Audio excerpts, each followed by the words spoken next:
Oh,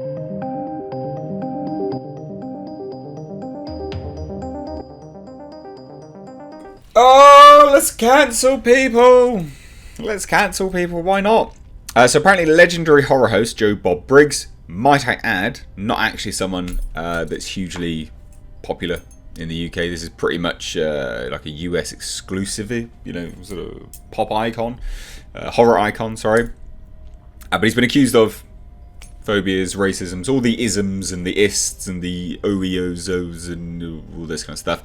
Over criticism of the LGBT acronym and apparently deplatforming attempts. Now, I was actually sent this on Twitter. It's this really long blog post, and I was really confused. Like, I replied to the chap on Twitter, and I just said, like, what is going on? He's annoyed because this gentleman, again, I didn't know who this was at the time. Again, it is really a US phenomena. Is he annoyed that he doesn't like the acronym, or he's criticising? Like, what's going on? I couldn't really get a gauge on this. It's a huge blog post, so I'll leave this article down below. But this is blown way out of the initial kind of blog post. It's crazy, and I don't know. I think we'll look at this together and kind of get to grips with it together and see whether we agree or disagree. So yeah. Bob Briggs, the iconic horror alter ego of film critic and comedian John Bloom. So it's really important. Comedian, right? That is an important part, I'm sure. And current host of The Last Drive-In, has become the target of accusations of homophobia, transphobia and racism from members of the horror community. We'll see if they are members of the horror community, shall we? With many of the allegations stemming from columns written by Briggs, where he defended free speech and questioned the benefit of the ever-expanding LGBT acronym. Well, let's face it, the acronym is getting huge, is it not? Is that a good observation or not? I mean, there are more things being added all the time. I think, isn't it LGBTQI plus now? I think. I actually don't know. But it's a fairly obvious term, fairly obvious observation to say, well, yeah, it's definitely expanding massively. Now, the discourse surrounding Briggs' character began on May 14th when Killing Brook actor and producer Johnny Donaldson published a Medium article which asserted in its headline that horror has a leadership problem. What? This guy doesn't lead horror in any way, shape or form. Like, at all. You're putting a person on a pedestal that you hate. So weird. So weird. In his post, Donaldson claims that the horror community has a problem with the alt-right. Of course it does. And letting bad behaviour slide while patting its back for its progressivism. What on earth are you on about? Now, again, we'll kind of get into it, right? So Donaldson focuses his criticism on two individuals, a ghost story producer, Adam Donahue, who was recently arrested for sexually assaulting a teenage girl, which is horrendous, and Briggs, who Donaldson accuses of spewing hateful rhetoric aimed at marginalised communities. Okay, so here's the blog post, right? The past couple of days has seen two simultaneous bouts of drama rippling their way through horror Twitter. One involves the furor surrounding the arrest of Dallas-based filmmaker Adam Donahue for an underage girl who worked on a film he produced in 2017's critically acclaimed metaphysical drama A Ghost Story, a movie already burdened with the presence of another man who was accused of issues, who's Casey Affleck. Now the other involves, as has become something of a norm nowadays, Southern Fried Horror host Bob Briggs, as an article he wrote in August, has to be in the past, isn't it? Mocking the way LGBTQIA, oh, it's an A now, okay, folks opted to define and brand themselves began to make the rounds again. Okay, again, mocking, comedy, it's allowed. There's nothing alt-right about having a joke about something. I look a bit like a neo-Nazi right now. I'm joking, I'm mocking neo-Nazis because they all look the same. They all look like skinheads. Ha ha ha ha. I mean, what? Like, that doesn't make me left-wing, or it doesn't make me like a neo-Nazi sympathiser. Like, it's just a mock. It's mockery. You can mock something, for God's sake. Both men have largely been supported by Cinestate, Dallas Sonier's Texas-based multimedia company that produces some of the most buzzed-about films on the indie horror scene. Films like Joe Begos's War Vet Siege film, VFW, and Keola Raceler's testicle-popping satanic comedy Porno. In addition to owning media companies like Fangoria, the newly back-in-print titan of the horror magazine industry, which, yeah, we know that in the UK for sure, and Rebella, an online film site that acts like a resource for outlaw cinema, but has quickly taken on a decidedly right-wing bent. Sonier has employed Donaghy on his films for several years, including on the 2 aforementioned films. Meanwhile, they've given Briggs a platform to spew hateful rhetoric aimed at marginalised communities, a platform enhanced by his frequent appearances on the Shudder streaming service and the right-wing website Taki, a site owned by known Nazi sympathisers. So the newly dusted off article about Briggs's confusion with acronyms isn't the worst thing he's ever written, and taken on its own, can play like an old man's misguidedly humorous take on his own attempts at dealing with a rapidly changing social sphere.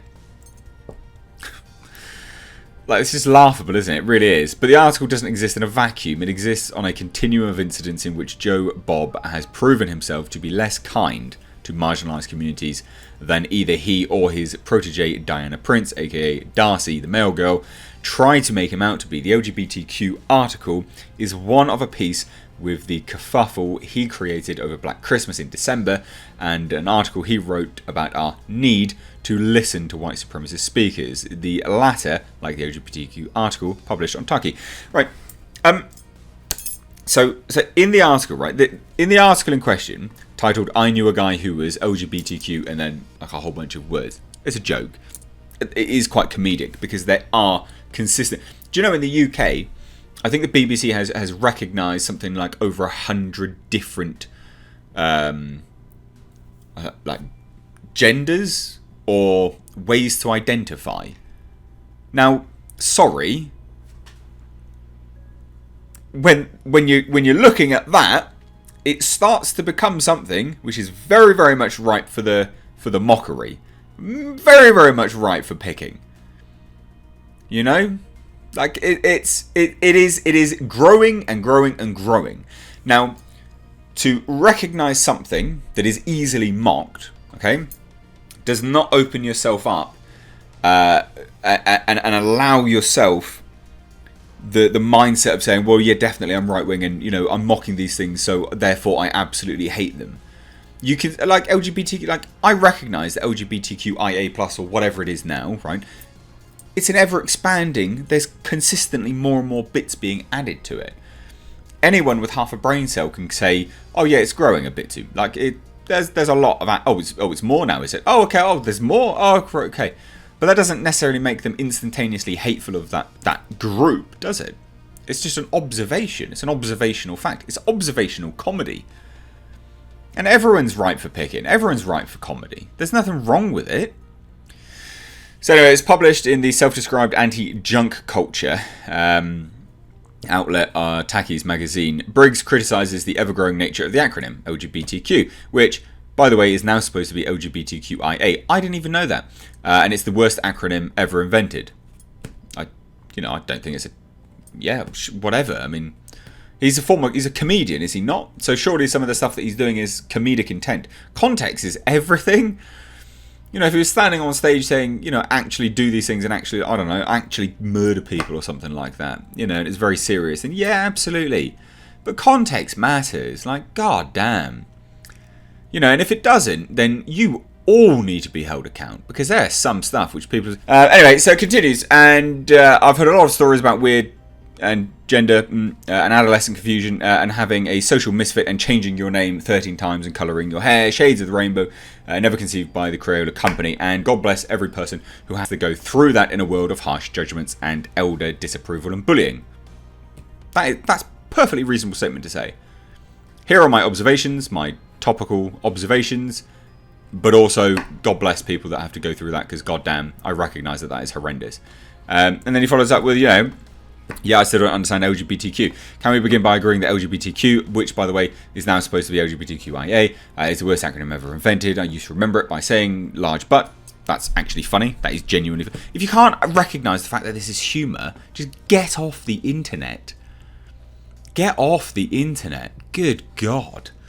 And yeah, apparently, I've never understood what the Q is. Because I thought... yeah, I don't know. I thought the Q, if it was queer, was covered in the gay part, but apparently it's not now. I don't know this stuff. So, yeah, and apparently, according to him, no one else can agree on it either, which, yeah, I don't know. People have different terms for all of this stuff, so it's just throwing it left, right, and centre. And so I agree. I agree with his comedic stance on this. I think it's funny. I think it's ripe for the picking. I don't see what's wrong with picking apart this. I don't see what's wrong with it. I think everything is ripe for joking about. Even diddly squat.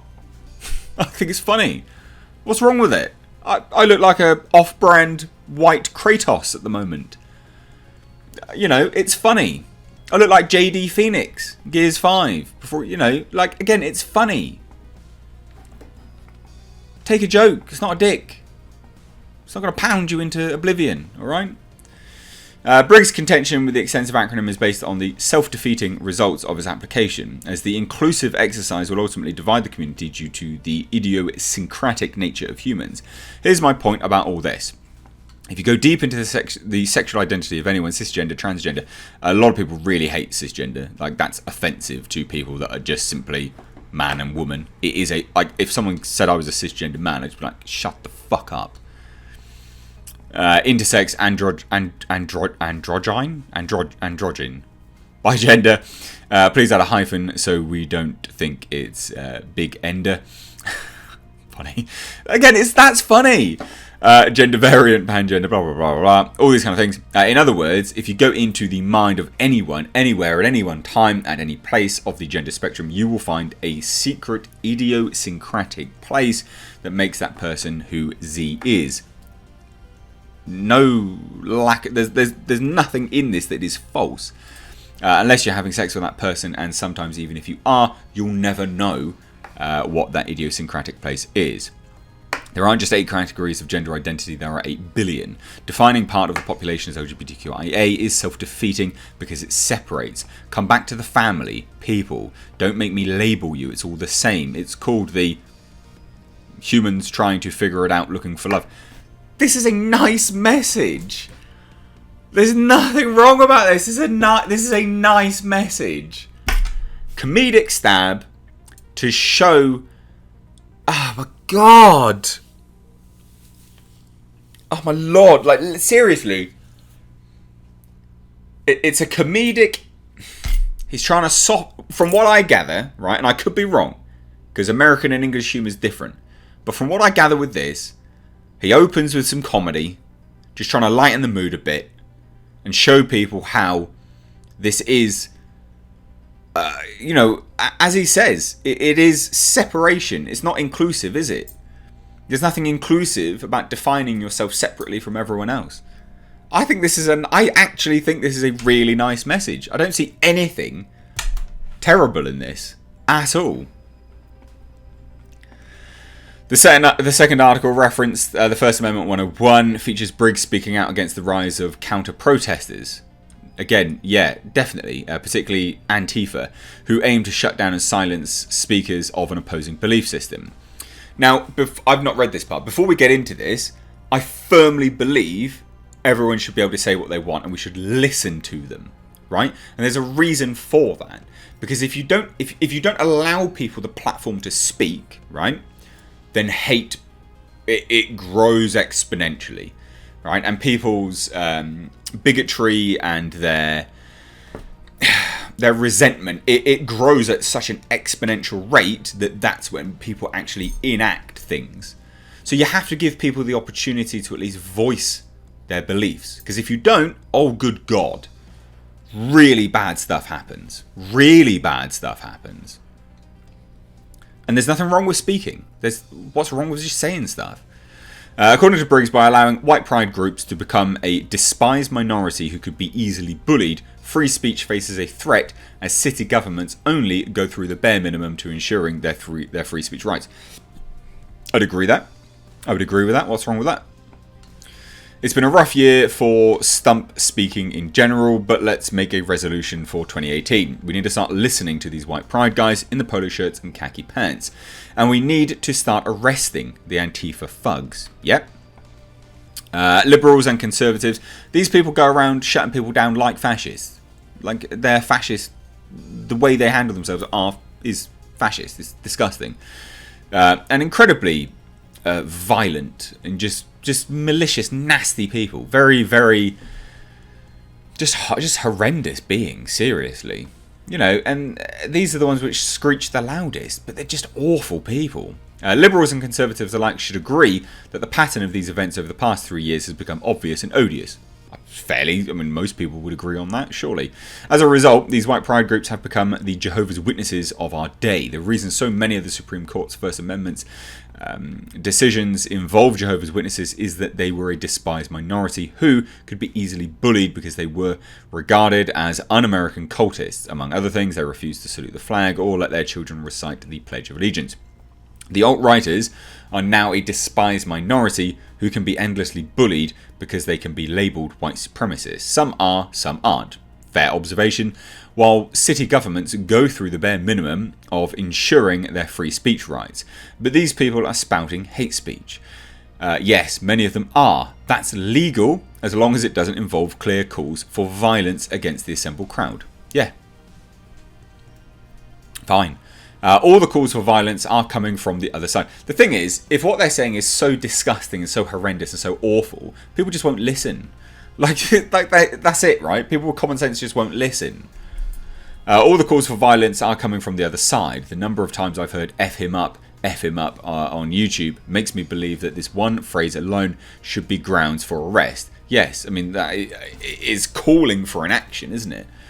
You know, people spew negative rhetoric all the time, but when you call for an action of something, that's when it's really, really bad. But these racist organisations are provoking the counter-protesters by the disingenuous nature of their demonstrations and rallies. Yes, they're trying to provoke the left. The First Amendment doesn't say anything about motives. Motives at political rallies are always impure. True. I mean, that's the nature of it, right? It's a political rally. So he goes on to say, so that all renders, these articles serve as the sole basis for Donaldson's accusations. That's the whole thing. Basically saying he's racist, sexist, and homophobic. How? The jokes aren't at his expense, or at least the character's expense, but at the expense of members of his audience. That's how jokes work, so yeah. That's how jokes work. That all renders Briggs' comments and his and Prince's subsequent justification for making the comments he makes all the more subjective. I've followed Prince as a result of finding out who she is over on Instagram because epic, why not? This only serves to highlight the kind of common logical thought patterns of someone. It doesn't make anyone with any sound mind is not going to hate Briggs for this. He's not making anything outlandish. He's not being ultra violent. He's not calling for any action or arms. What he's saying is actually just basic common sense. And all you people screeching about it need to fuck off. It's unbelievable. So, he goes on to say, this isn't a one-off mistake or someone taking him a little too seriously. This is a series of incidents repeated happening and aligned with supremacist tastemakers or taskmakers. Briggs has a cowardly policy of refusing to make public apologies. What's he got to apologise for here? He literally said, God help someone who has to go through all of that because it's awful. We live in a world where people are abused all the time. What's wrong with that? What's wrong with that statement? In other words, refusing to take accountability for his behaviour. But if he doesn't feel like he's done anything wrong, why would he apologise for it? And certainly he's not going to take the accountability of other people's behaviour into account because that's your own agent. Actions and the ways they make large swathes of his viewership feel genuinely unwanted by him. Yeah, of course. This is probably the point where I should reveal that I am bisexual myself. Now, you probably should have done that at the start, actually, just to show your motives. That's what you should have done. Thus, as someone who once looked up to Briggs while also being the target of his vitriol, this is a difficult place to find oneself in. I have gay, trans, bisexual people, black people, everyone watch my channel. And it's very, very comedic when you find the odd one or two that kind of just wander in. Right? People that haven't watched my channel for any length of time. And they watch one video and they're very clearly aligned in a certain way. And they misconstrue everything and that's it. And they go, you're racist, you're this, you're that. And it's the same kind of mentality. I doubt this guy has actually followed this man's career. Because again, me taking a rudimentary glance at this, I don't look at this and go, oh, he's clearly a bigot. Like, that's not what I'm doing. I don't think anyone with any common sense would. People defend Joe Briggs as a satirist. He is you said he was a comedian. And all of this is part of his shtick, but shtick that is racist, sexist, and homophobic is still racist. So can we say that that Jordan Peele's shtick is racist then, can we? Can we not? You know, when he says categorically, I will not hire a white lead. I mean, are we allowed to do this? No, of course not. Anyway, it's possible to make a satirical persona out of a bigot, but there's nothing bigoted in what he's saying. Honestly, the rest of this is total trash. And then it just continued. Bob Briggs is homophobic bitch, and it's effing stupid that the horror community gives him a pass just because he's an icon of the genre. So you're calling for him to be cancelled, basically. Aren't you just, like, you're becoming a self-fulfilling prophecy of what people were writing against in that, right? No? I'm having trouble wrapping my mind around how anyone can defend Joe Briggs, a man who said we need to start listening to these white pride guys in polo shirts and khaki pants. I think what his point there was, we need to give them the opportunity to speak. I don't see anything wrong with saying we need to listen to them. It's good to listen to people. It's good to listen to any political alignment. I often sit down and listen to the Labour Party in the UK. It's good to listen to opposing views. I don't see what's wrong with that. It's a microaggression the moment someone says that. That's when you go, stop, we're done here. You've proved my point. I've won the argument. It's a microaggression. It's hate. It's the same as the mangled dick comments and the racist shit he hides it under a guise. Free thinking while being hateful against these groups. Nothing he said was hateful. Patton Oswalt has a similar bit in one of his stand-ups, but he understands to not punch down. Of course, punching down, yeah, like the Twitter mob is punching down, yeah, sure. It's absolutely wild that there are still people defending Joe Briggs. Is a complete piece of shit. Fantastic. Brilliant. Absolutely brilliant. It's about Joe Briggs spouting off some nonsense about the LGBT community, and again, it's punching down, no worse, it's punching down and then silencing any opposition. I don't care whether it's Joe Briggs or John Bloom talking. I don't give a... It's meaningless. The words are coming out of a living man's mouth or fingers, and it hurts people I care about. Take that, Joe Briggs, mask off, and you have John Bloom, and I'm tired of him getting away with it, of silencing, whether knowingly or unknowingly, people who raise a question. Unreal. So anyway, this is the you see why I followed this person now. This is this Diana Prince. So yeah, thank you for all this controversy, because I've now got someone else to follow on Instagram. It is epic. Honestly, it all boils down to this. JB doesn't express himself in a way that we're used to hearing in 2020, but the meaning behind it is that we are all actually striving for equality and acceptance. That's what I got out of it. He was just saying, don't separate yourself. Just be people. Again, I go back to this example because it works. Does anyone remember? I can't remember what he was part of, but Boy George, right? When he came out with "Come a Chameleon" and all that kind of shit, clearly dresses a woman, puts makeup on and stuff like this. Never called himself anything, and people were just very accepting of it. No one cared. People were just like, oh, clearly it's dude in a dress. Fine, no worries. Not demanding people call him certain things or pronouns and all this kind of stuff. People were just like, yeah, whatever. Just crack on, no worries. Just about acceptance. And he thinks we should still be able to laugh at ourselves too. Yep, absolutely. Yeah. Anyway, people are talking about Joe Briggs and Adam Donaghy in the same breath, even if they bring up Donaghy's accusations. If a guy says, I used to remember LGBT by saying large butt is making you angrier than a child molester, maybe you're the problem in horror. What's wrong with saying large butt? That's hilarious. That is funny. I like that. That's a good joke. Joe Briggs has been a defender of the LGBT community since he was writing articles under the name John Bloom for the Dallas Times Herald. And they wouldn't publish his defence of trans people. He has been an ally longer than you've been alive. So again, there you go. You know, I don't see anything wrong with what he said at all. Again, lumping Bob in with a rapist is not only bad journalism, it's slander. Joe Briggs is as welcoming as they come. I have a trans friend that Joe Bob personally messaged and supported after she was doxxed. Being confused over acronyms does not make someone hateful. It doesn't. And being satirical and joking about something doesn't make you hateful either. It doesn't. We joke about straight white guys all the time, don't we? And people don't joke about them either. And people are hateful. So let's wind it back in and fucking calm down. And then he kind of, I guess, spoke about it a little bit. He said, "Hey guys, the reason I haven't been engaging in is that I've been listening to everybody. The important thing is I do not want the mutant family to attack the author of that article or anyone else sharing their opinions. The mutant family is not a mob." Perfect. Nice. The Last Drive-In is a place for everyone, all identities, races, beliefs, and we're all about love, not war. Well, except for tonight, the first movie is Troma's War. Funny. But don't answer with hate, so stop right now if you know what I mean, and I know you do. Perfect. No issue. Long video, but I wanted to get this, I wanted to dive into it really. And you guys seem to really like these long videos, I think, so give it a thumbs up if you did. Yeah, I would appreciate it. And let me know down below your thoughts on all of this. I think I've accurately described all of mine, so let me know. Thank you all so much for watching. I've been Mr. H. Take care.